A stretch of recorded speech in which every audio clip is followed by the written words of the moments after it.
Hello again, and it's time for another project. Today we're going to use this 6 foot by 6 inch fencing panel, board, picket, whatever you call them, to route out a totem pole effect with our router. Now this wood's fairly cheap to purchase, but it's also very rough when you get it. So just spend a little time sanding it down. You can see the difference between that one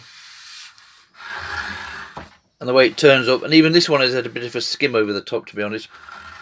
The project we're going to do is on the other side,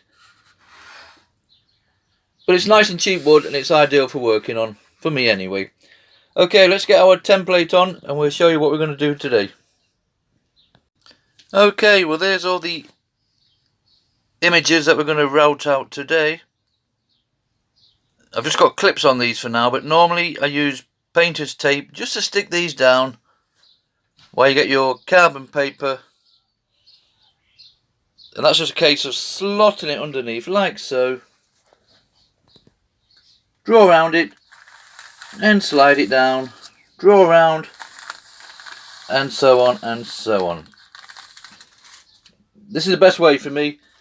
It's really good. You could stick that directly onto the wood and route over the bits that you want. I've tried this before and it just doesn't work. So once you've drawn around it all, it's a simple case of removing that,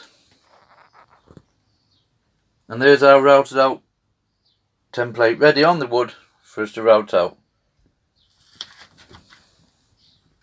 I'm going to try and do this in 2 halves because you can see the table I've got to work with.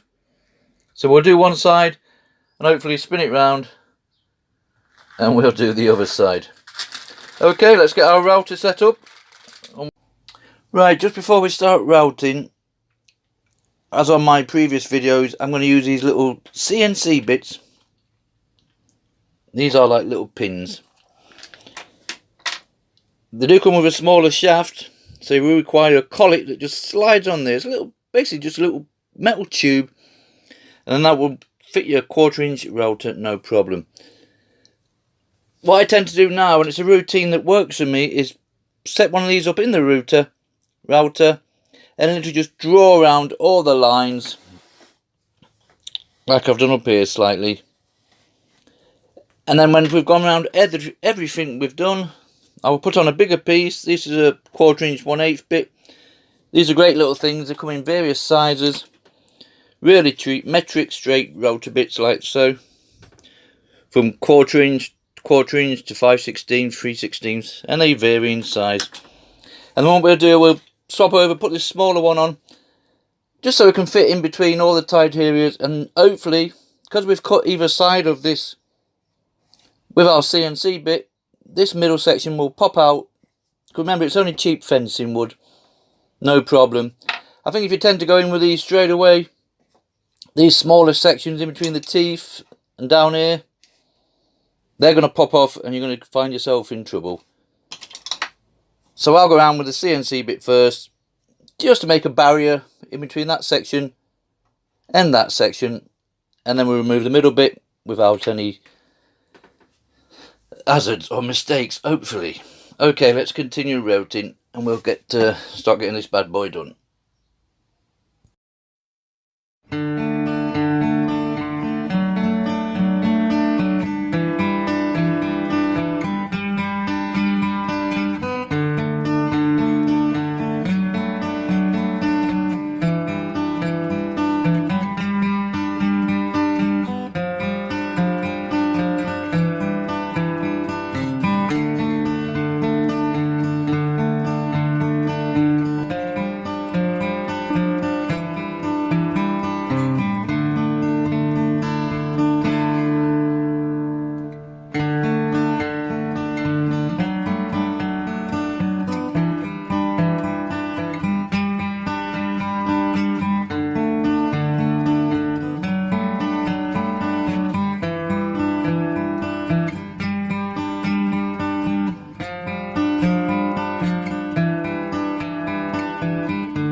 Okay, you can see from that we're taking shape nicely.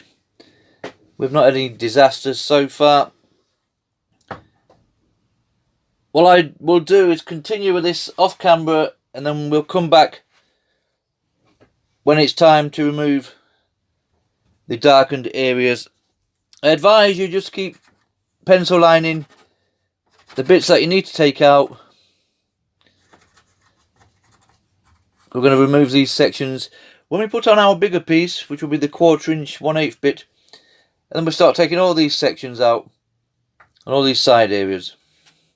So like I said before, I'll go over the rest of the pencil lines with the CNC bit, and then we'll come back and remove the remainder with the other piece.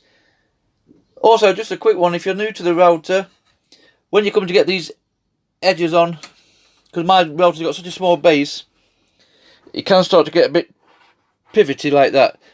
So if you get a piece of the same wood, your router will fit in there nicely to take off this area, and there's just less chance of it wobbling around. Remove that, you can see where I'm going. So that's a handy little tip if you're not too sure of your router. Okay, let's remove the other section. Right, you can see from that we've gone around all our pencil area. I've took out smaller bits as I've gone along, just to make it a little bit easier. So all I need to do now is put on our 1/4 inch 1/8 bit. There is bigger pieces, I've shown you before, but I need this smaller one because obviously I've got to get into sections like this, round here, corner pieces. There's quite some small bits to do, so I'll go on with that. It's popping out really easy. So we'll remove out all the background and anything else that we need, and then we'll start putting some paint on, make it nice multicoloured, and see where it takes us. Let's start routing out the backing bits now.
Okay, you can see from that the effect we're going for. We still have these sides to take off, but you get the general idea what we're going for. As before, I'll remove the rest off camera now, because it's the same stuff all the time, you don't need to see too much of it. And then we'll come back after a general tidy up, bit of sanding down, just to smooth things off. And then we'll start applying some paint.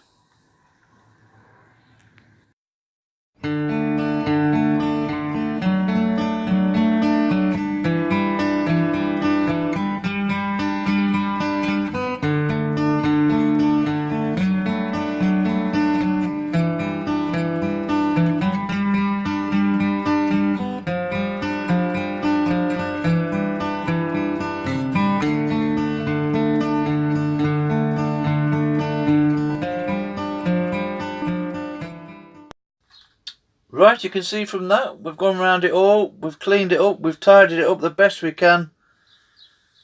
We've had no disasters, nothing's fallen off. Like so. So now we're on to the painting stage. Most of this will be black background for the inset there. And with all the multicoloured insets.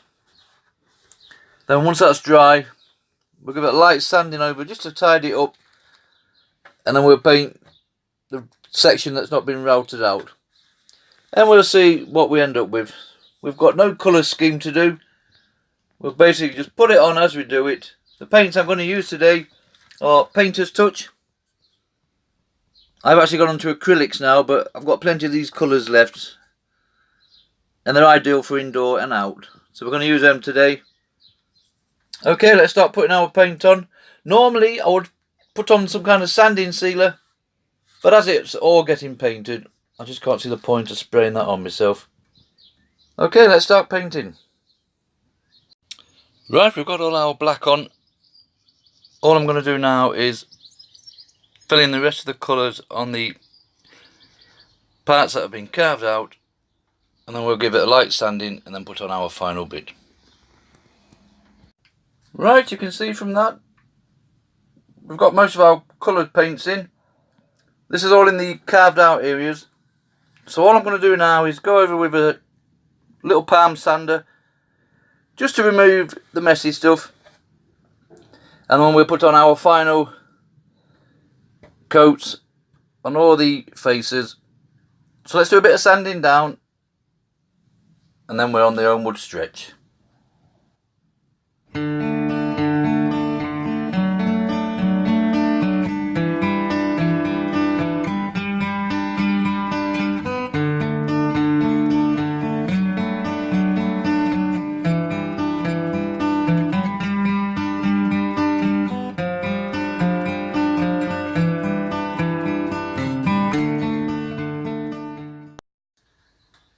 Okay, you can see from that I've done the remainder of the painting. Now there's been a change of plan. Originally I wanted to paint all these faces a complete colour, like orange, full red, full yellow and so on. But I just can't bring myself to do it. I do like a bit of wood showing. So I'm going to leave it like this. I think it makes them stand out well enough. And I'll just put a bit of Danish oil on, linseed oil or something, just to darken this wood down slightly. And then this little project should be done. Like I just said, it would have all been like that, and I just think that's just a little bit, there's no wood showing. And to do a full face in one colour, full face in another colour, it just might have been a bit too much. So I'm going to leave it, the wood showing. So let's get our Danish oil thrown on, and this project will be finished.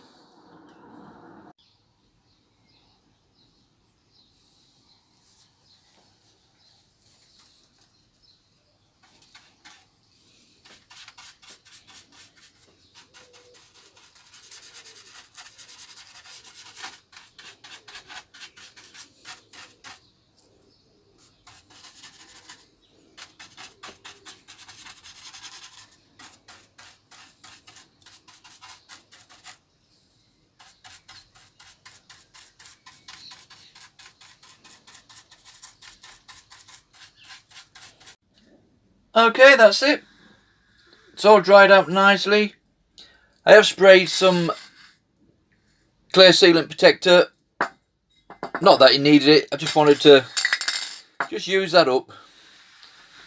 Remember, this wood's been treated with chemicals, tannalised, so make sure you wear your mask at all times. And that's it. I'm happy that I've left most of the wood showing. I think it just stands out a little bit better. So we'll put this outside now, just for a temporary, to get a bit of sunlight on it. As you can see by my shed, I've struggled to get it in this little workshop of mine. So there, one routed out totem board, as we call it, 6 foot by 6 inches. Thank you for watching.